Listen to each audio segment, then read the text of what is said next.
Welcome back to our YouTube channel future government job Kannada. Friends, civil police constable application admit ಕಾರ್ಡನ್ನು download ಮಾಡಲು ಈಗ link ಬಿಟ್ಟಿದ್ದಾರೆ. ಯಾವ ರೀತಿ ಡೌನ್ಲೋಡ್ ಮಾಡಬೇಕಂದ್ಬಿಟ್ಟು ಈ ವಿಡಿಯೋದಲ್ಲಿ ಸಂಪೂರ್ಣವಾಗಿ ತಿಳಿಸ್ಕೊಡ್ತೀನಿ.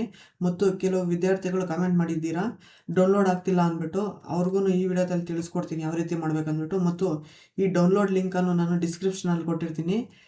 ಓಕೆನಾ, ನೀವು ಡೈರೆಕ್ಟಾಗಿ ಹೋಗಿ ಡೌನ್ಲೋಡ್ ಮಾಡ್ಕೊಬೋದು. ಇಲ್ಲಾಂದರೆ ನೀವು ವೆಬ್ಸೈಟಲ್ಲಿ ಹೋಗಿ ಡೌನ್ಲೋಡ್ ಮಾಡ್ತೀನಿ ಅಂದರೆ ಕ್ಯಾಪ್ಚರ್ ಹಾಕಿದ್ಮೇಲೆ ಸಬ್ಮಿಟ್ ಮಾಡಿದ್ಮೇಲೆ ಡೌನ್ಲೋಡ್ ಆಗ್ತಿಲ್ಲ. ಓಕೆನಾ, ನಾನು ಈ ಲಿಂಕನ್ನು ನಾನು ಡಿಸ್ಕ್ರಿಪ್ಷನಲ್ಲಿ ಕೊಟ್ಟಿರ್ತೀನಿ, ಹೋಗಿ ಡೈರೆಕ್ಟಾಗಿ ಡೌನ್ಲೋಡ್ ಮಾಡಿ ಫ್ರೆಂಡ್ಸ್. ಅದಕ್ಕಿಂತ ಮುಂಚಿತವಾಗಿ ನಮ್ಮ ಯೂಟ್ಯೂಬ್ ಚಾನಲ್ನಲ್ಲಿ ಮೊದಲನೇದಾಗಿ ವಿಡಿಯೋ ನೋಡ್ತಿದ್ರೆ ಪ್ಲೀಸ್ ಸಬ್ಸ್ಕ್ರೈಬ್ ಮಾಡಿಕೊಳ್ಳಿ ಫ್ರೆಂಡ್ಸ್. ವಿಡಿಯೋ ಬಂದು ಲೈಕ್ ಮಾಡಿ. ವಿಡಿಯೋನ ಸ್ಟಾರ್ಟ್ ಮಾಡೋಣ. ಮೊದಲನೇದಾಗಿ ನಿಮ್ಮ ಕ್ರೋಮ್ ಬ್ರೌಸರನ್ನು ಓಪನ್ ಮಾಡಿಕೊಂಡು KEA ಹೋಮ್ ಅಂತ ಟೈಪ್ ಮಾಡ್ಕೊಂಡು ಸರ್ಚ್ ಬಾರ್ ಮೇಲೆ ಕ್ಲಿಕ್ ಮಾಡ್ಕೊಳ್ಳಿ. ನೆಕ್ಸ್ಟ್ ಸರ್ಚ್ ಬಾರ್ ಮೇಲೆ ಕ್ಲಿಕ್ ಮಾಡ್ಕೊಂಡಿದ ತಕ್ಷಣ ಈ ರೀತಿ ಇಂಟರ್ಫೇಸ್ ಬರುತ್ತೆ. ಇಲ್ಲಿ ಕರ್ನಾಟಕ ಪರೀಕ್ಷಾ ಪ್ರಾಧಿಕಾರ KEA ಹೋಮ್ ಅಂತ ಐತಲ್ಲ, ಇದ್ರ ಮೇಲೆ ಕ್ಲಿಕ್ ಮಾಡ್ಕೊಳ್ಳಿ.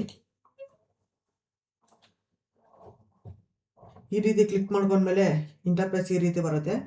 ನೆಕ್ಸ್ಟ್ ಇಲ್ಲಿ ನೇಮಕಾತಿ ಅಂತ ಐತಲ್ಲ, ನೇಮಕಾತಿ ಮೇಲೆ ಕ್ಲಿಕ್ ಮಾಡ್ಕೊಳ್ಳಿ. ಇಲ್ಲಿ ಬಂದು ಸಿವಿಲ್ ಪೊಲೀಸ್ ಕಾನ್ಸ್ಟೇಬಲ್ 2026 ಅಂತ ಐತೆ. ಇಲ್ಲಿ ಕ್ಲಿಕ್ ಮಾಡ್ಕೊಂಡ್ಮೇಲೆ ಇಲ್ಲಿ ನೆಕ್ಸ್ಟ್ ಇಲ್ಲಿ ಸಿವಿಲ್ ಪೊಲೀಸ್ ಕಾನ್ಸ್ಟೇಬಲ್ ನೇಮಕಾತಿ RPC ಅಂದರೆ ನಾನ್ Kalyana Karnataka, civil police constable ನೇಮಕಾತಿ KK ಅಂದರೆ ಕಲ್ಯಾಣ ಕರ್ನಾಟಕ. ಇಲ್ಲಿ ಬಂದು ನಾನ್ ಕಲ್ಯಾಣ ಕರ್ನಾಟಕ ಅಭ್ಯರ್ಥಿಯ ಅಡ್ಮಿಟ್ ಕಾರ್ಡ್ ಡೌನ್ಲೋಡ್ ಮಾಡ್ತಾ ಇದ್ದೀನಿ. ನೆಕ್ಸ್ಟ್ ಈ ಪೇಜ್ ಬರುತ್ತೆ ಫ್ರೆಂಡ್ಸ್. ಇಲ್ಲಿ ಫಸ್ಟ್ ಎಲ್ಲ ಕೊಟ್ಟಿದ್ದಾನೆ ಸಿವಿಲ್ ಪೊಲೀಸ್ ಕಾನ್ಸ್ಟೇಬಲ್ RPC ಮತ್ತು KK ಪರೀಕ್ಷಾ ಪ್ರವೇಶ ಪತ್ರ ಡೌನ್ಲೋಡ್ ಲಿಂಕ್ 27/7/2026 ಅಂತ ಕೊಟ್ಟಿದ್ದಾನೆ. ಇದ್ರ ಮೇಲೆ ಕ್ಲಿಕ್ ಮಾಡ್ಕೊಳ್ಳಿ ಫ್ರೆಂಡ್ಸ್. ಅದ್ರ ಮೇಲೆ ಕ್ಲಿಕ್ ಮಾಡ್ಕೊಂಡಿದ ತಕ್ಷಣ ಈ ರೀತಿ ಇಂಟರ್ಫೇಸ್ ಬರುತ್ತೆ. ಇಲ್ಲಿ ನಿಮ್ಮ ಹಾಲ್ ಟಿಕೆಟ್ KK ಹಾಕಿರ್ತೀರಾ, ಇಲ್ಲಾಂದ್ರೆ ನಾನ್ ಕಲ್ಯಾಣ ಕರ್ನಾಟಕಕ್ಕೆ ಅಪ್ಲಿಕೇಶನ್ ಹಾಕಿರ್ತೀಯ, ಅದನ್ನು ಸೆಲೆಕ್ಟ್ ಮಾಡ್ಕೊಬೇಕು. ಇಲ್ಲಿ ನಾನು ಬಂದು ನಾನ್ ಕಲ್ಯಾಣ ಕರ್ನಾಟಕ ಸೆಲೆಕ್ಟ್ ಮಾಡ್ತಾ ಇದ್ದೀನಿ. ಮತ್ತು ಇಲ್ಲಿ ಅರ್ಜಿ ಸಂಖ್ಯೆ ಕೇಳ್ತಾ ಇದ್ದೇನೆ, ಅರ್ಜಿ ಸಂಖ್ಯೆ ಹಾಕೊಬೇಕು ಮತ್ತು ಅಭ್ಯರ್ಥಿಯ ಹೆಸರು ಹಾಕೊಬೇಕು ಮತ್ತು ಕ್ಯಾಪ್ಚರ್ ಹಾಕೊಂಡು ಸಬ್ಮಿಟ್ ಮೇಲೆ ಕ್ಲಿಕ್ ಮಾಡ್ಕೊಬೇಕು ಫ್ರೆಂಡ್ಸ್. ನಾನು ಇದೆಲ್ಲ ಹಾಕೊಂಡು ಸಬ್ಮಿಟ್ ಮೇಲೆ ಕ್ಲಿಕ್ ಮಾಡ್ತೀನಿ ಫ್ರೆಂಡ್ಸ್.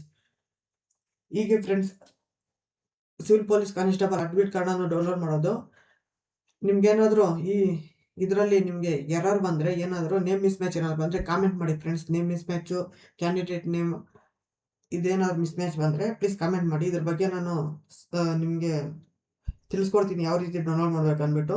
ಓಕೆನಾ, ಈ ವಿಡಿಯೋ ನಿಮಗೆ ಇಷ್ಟ ಆಗಿದ್ರೆ ಪ್ಲೀಸ್ ಲೈಕ್ ಮಾಡಿ. ಮತ್ತು ಮೊದಲನೇದಾಗಿ ನಮ್ಮ ಯೂಟ್ಯೂಬ್ ಚಾನಲ್ನಲ್ಲಿ ವಿಡಿಯೋ ನೋಡ್ತಾ ಇದ್ರೆ ಪ್ಲೀಸ್ ಸಬ್ಸ್ಕ್ರೈಬ್ ಮಾಡಿಕೊಳ್ಳಿ ಫ್ರೆಂಡ್ಸ್.